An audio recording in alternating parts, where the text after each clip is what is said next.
So another call is just a straight up mystical epiphany, and this is not dependent on entheogenic agent. I had one of these, triggered by like a combination of collapse of my religious faith. My astral body was being stimulated by occult literature and sleep deprivation, and while I was taking Ritalin through university, so that helped with my sleep deprivation. But I had, just through like reading and thinking and contemplating and like really sloppy meditating, I had a mystical epiphany. And this was a very important call for me. This was a call to a spiritual life, not a psychological life, not a psychoanalytic life, not even a shamanic life, but a call to a spiritual life, a call to somehow come closer to God, to somehow realize God within myself more. So people can have mystical epiphanies for any number of reasons. There's no one way to reach a mystical epiphany, and it can even be spontaneous. So you can have a mystical epiphany, and that is like your call to know God, or to know the oneness of creation, to contemplate it and understand it. And that will take you on a certain type of shamanic path. Maybe not necessarily like the wounded healer path, maybe not necessarily entheogenic path, maybe not necessarily confronting the darkness of the spiritual world path. Maybe it's more of a monastic path. Maybe you manifest the shamanic archetype as a clairvoyant, as a healer, as one who bridges the above.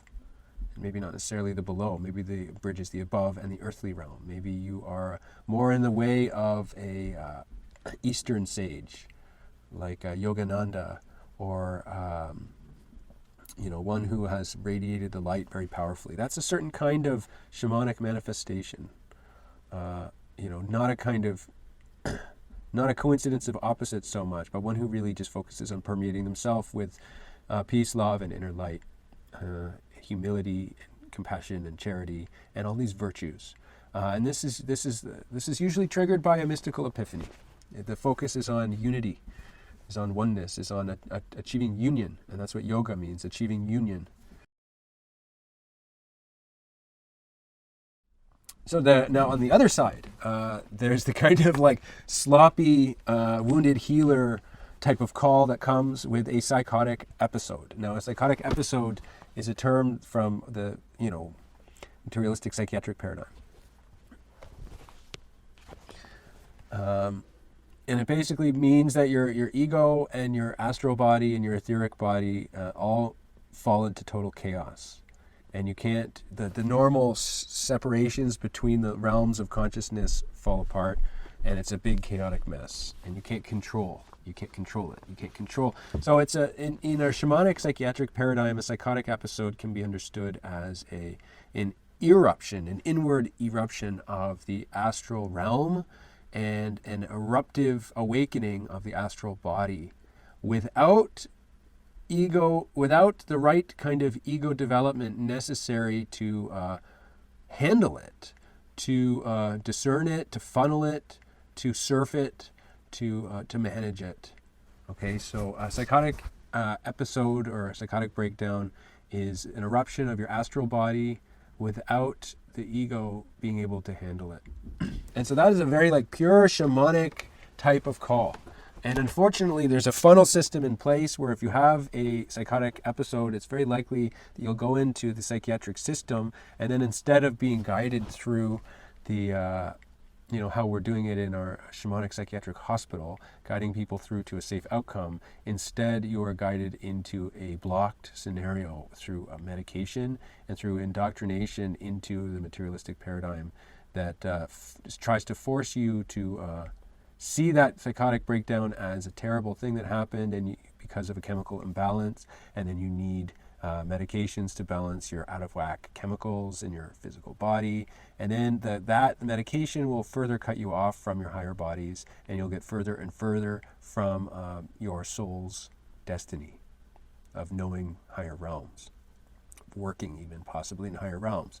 So it's dangerous. The psychotic episode call is very dangerous. This is why we're creating our shamanic psychiatric hospital in the astral as an antidote for this. We need to create a place that can handle people that are having a psychotic episode, but who actually have the potential to reform their ego, to actually have the potential to come out on the other side. There are people who have psychotic episodes who can never come back, who just don't have the, I don't know, like it's a certain special quality that separates the mentally ill person from the shaman, from the shamanic individual. It's a certain capacity to swim in the dangerous waters of the astral kind of awareness, and to discern and manage it. But if you are having a psychotic episode, that can mean either a breakdown that you can recover from and become a shamanic individual, or one that you can't recover from. And in which case, I don't know I don't know, how to deal with that. If people are never going to be able to manage on their own, maybe they need medication, maybe they need long-term counseling. I can't comment on that. That's not the people we're talking about. We're talking about the people whose souls are actually meant to be shamanic individuals, and in any other culture, their psychotic breakdown would be recognized as a sign of their candidacy.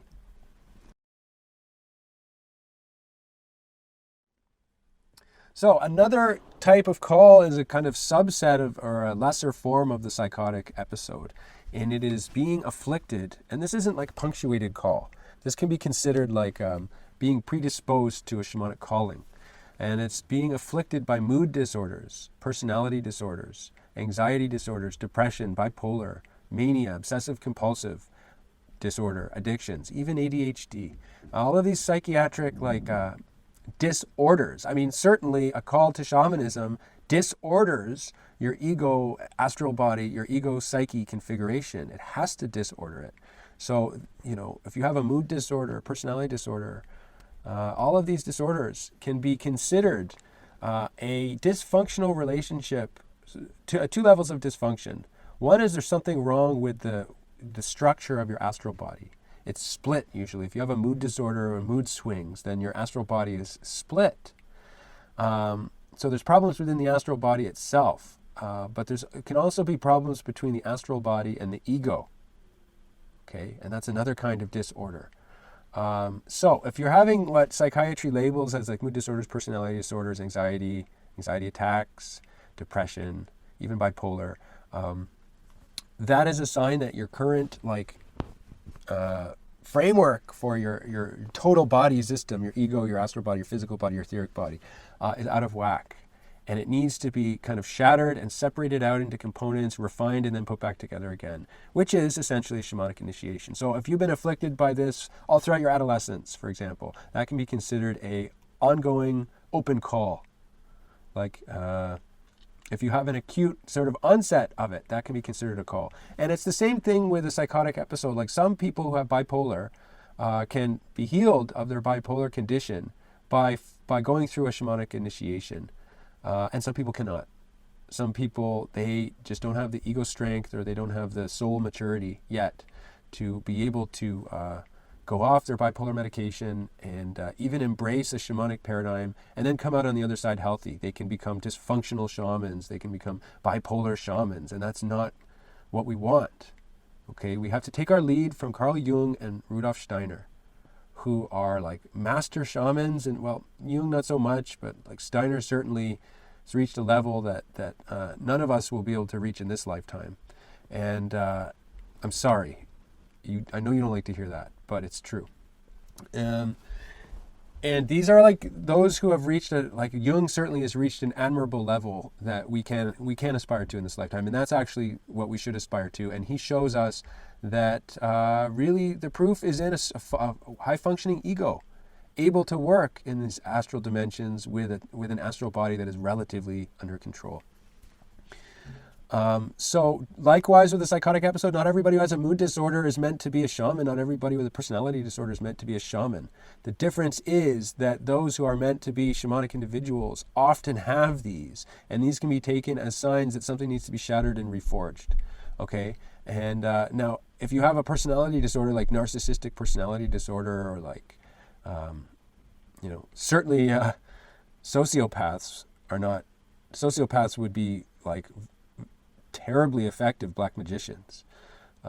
So this kind of knowledge, shamanic knowledge, should not be given to sociopaths under any circumstances, because they actually are psychically equipped to be really effective black magicians, and that's terrible.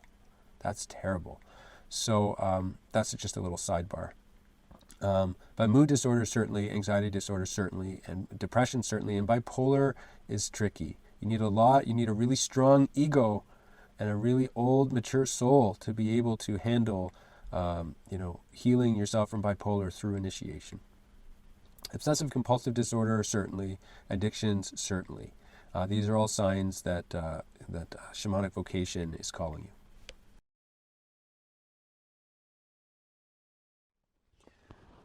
Another type of modern call, and this is not really that modern either, is an accident or a serious injury.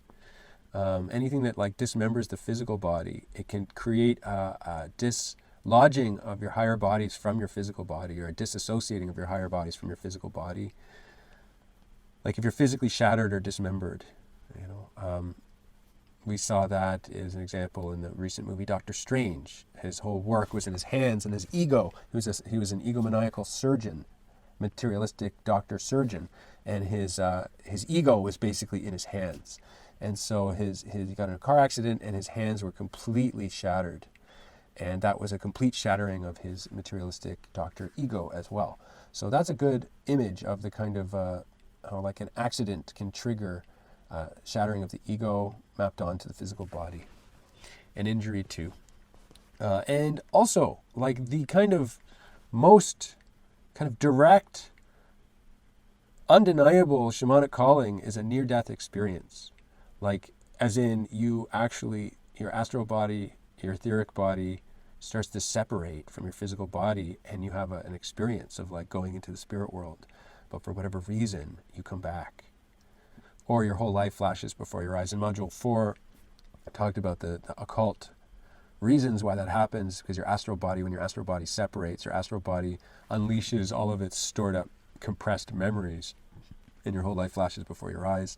If you can have that experience without dying, that would be a near-death experience. Or you can experience the astral realm, and that forever changes you.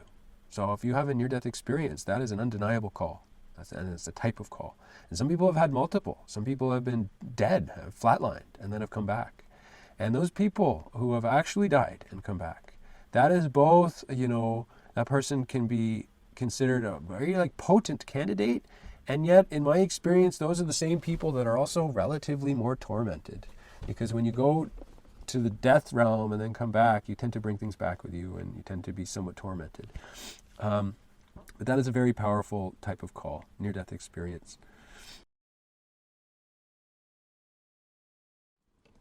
A type of call that is pertinent to the modern times, very much so, is can be generally termed soul loss.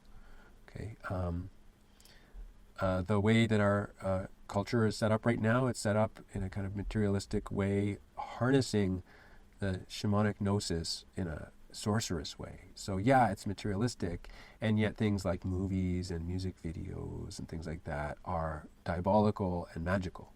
So it's materialistic in one regard, and it's like dark magic in the other regard, and those two, materialism and dark magic, combine to simultaneously cut us off from God and pervert our astral body at the same time. So yeah, soul loss, that leads to soul loss. You're like, if you're kind of go along with that, you'll find that like your astral body is either like twisted and polluted, or you're cut off from your light. Remember in the last module we talked about the spiritual soul, the part of your soul that lives in the truth.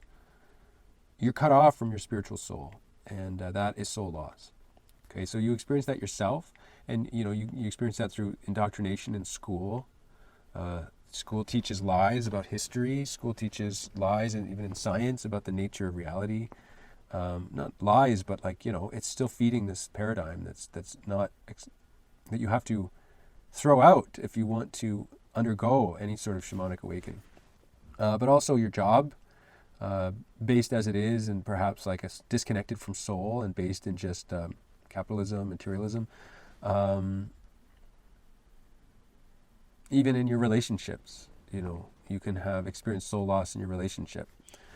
So soul loss can also, be not just your own soul loss, but the soul loss of those close to you. Your parents, for example. So if you have a shamanic calling, chances are pretty good that your parents did too.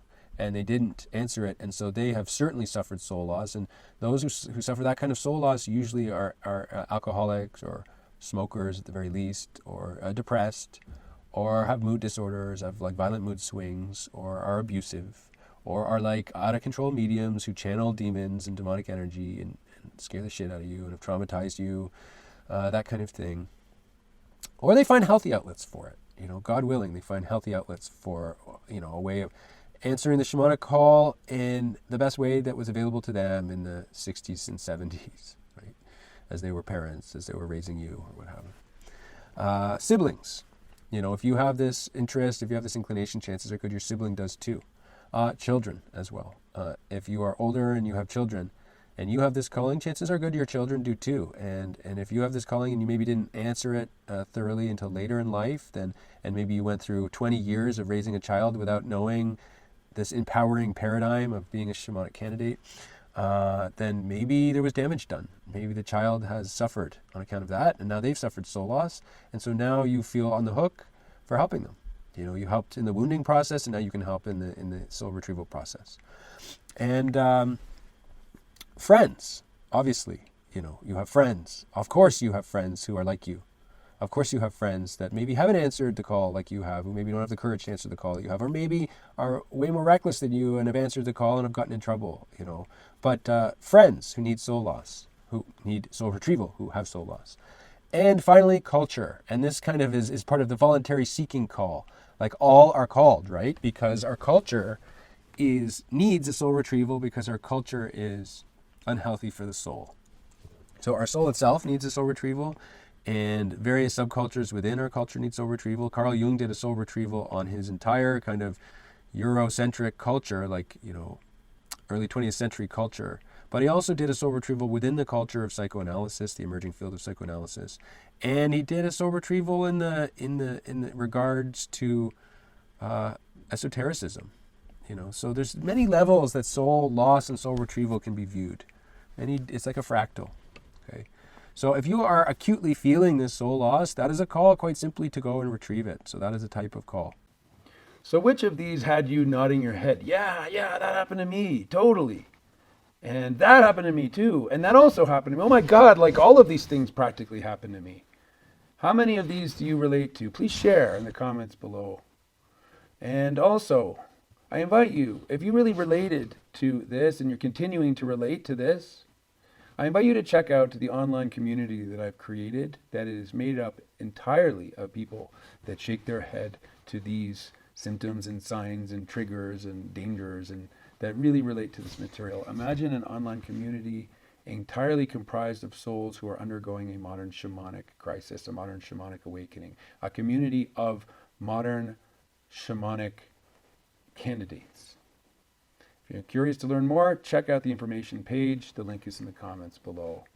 And you might have noticed I look a little different here than in the videos. That's because these videos were shot back in 2017. It's now 2023, 6 years on, and I've been through a whole lot since then. So enjoy the rest of this series about the signs and symptoms of the modern shamanic call and the modern shamanic awakening.